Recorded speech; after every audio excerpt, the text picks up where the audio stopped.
매일 묵상의 집 10월 16일 토요일 출애굽기 32장 15절에서 35절, 15, 16절.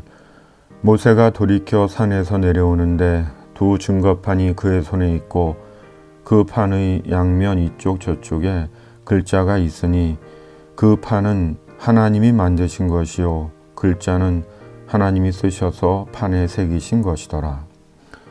마침내 모세가 시내산에서 내려옵니다. 그리고 양손에는 하나님께 받은 두 돌판이 들려 있습니다.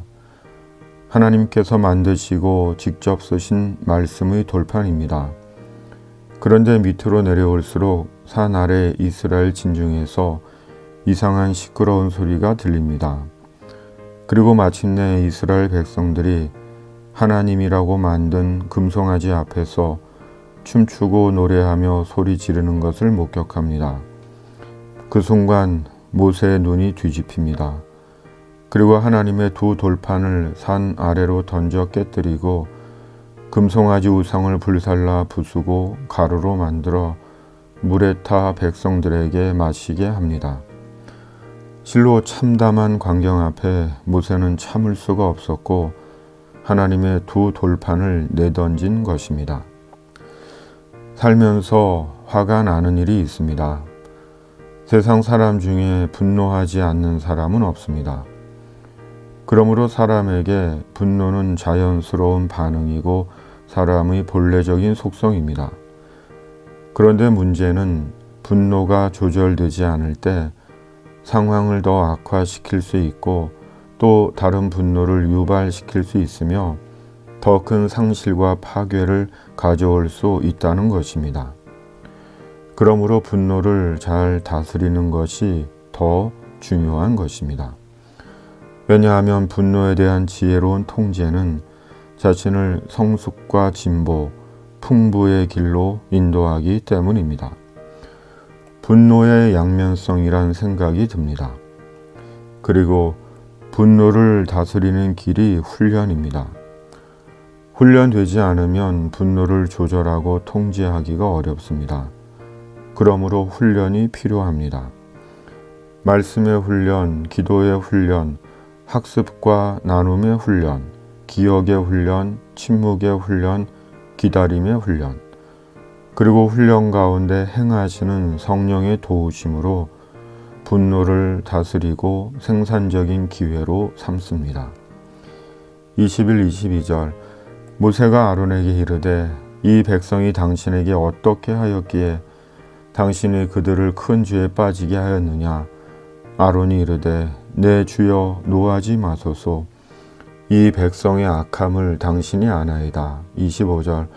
모세가 본즉 백성이 방자하니 이는 아론이 그들을 방자하게 하여 원수에게 조롱거리가 되게 하였습니다.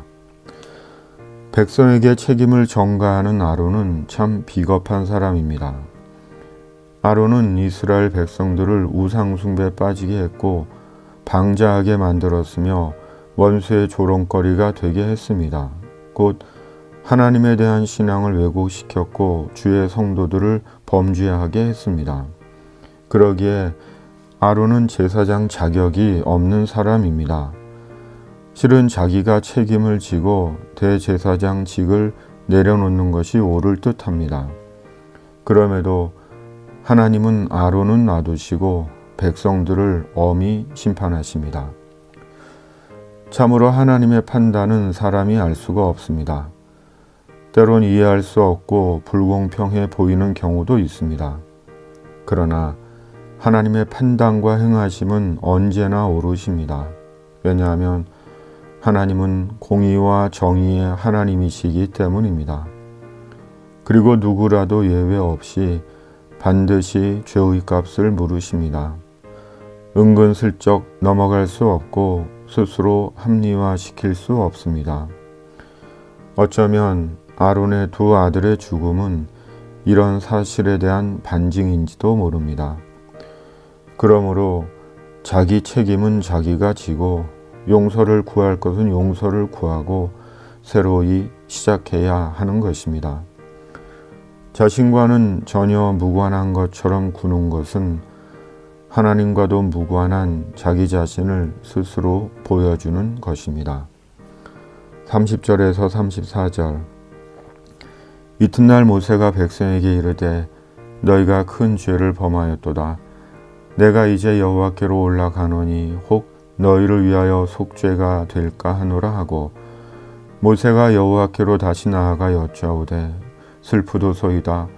이 백성이 자기들을 위하여 금신을 만들어 싸우니 큰 죄를 범하였나이다.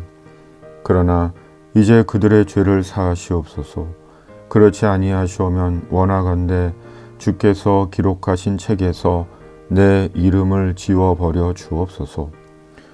여호와께서 모세에게 이르시되 누구든지 내게 범죄하면 내가 내 책에서 그를 지워버리리라.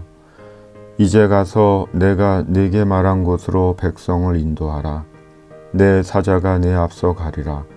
그러나 내가 보응할 날에는 그들의 죄를 보응하리라. 모세는 무거운 마음으로 다시 하나님께 나아갑니다. 그리고 하나님께서 속죄해 주실까 걱정을 합니다. 자신을 거는 모세의 모습에서 이스라엘에 대한 모세의 애정과 진심을 봅니다. 하나님은 사람의 모든 죄를 용서하십니다. 예수님 안에서 죄인된 인간과 인간의 모든 죄를 용서하십니다. 왜냐하면 그것이 하나님의 뜻이며 계획이며 일이기 때문입니다. 그럼에도 하나님은 믿음 안에서 물을 죄는 물으십니다. 출애굽으로 모든 것이 용납되고 종결된 것이 아닙니다. 도리어 출애굽한 주의 백성으로 더 온전한 믿음과 순종을 요구하십니다. 예수님 안에서 더 온전한 믿음과 삶을 원하십니다. 왜냐하면 그것이 거룩한 성도의 본분이며 하나님 앞에서 영원한 영광이며 상급이기 때문입니다. 주님, 화가 없는 인생이 없듯이 훈련을 통해 우리의 분노가 인생의 성숙과 진보의 기회가 되게 하시고, 우리 사는 동안 주님 안에서 책임 있는 삶을 사는 그리스도인 되게 하여 주시옵소서. 예수님의 이름으로 기도드립니다. 아멘.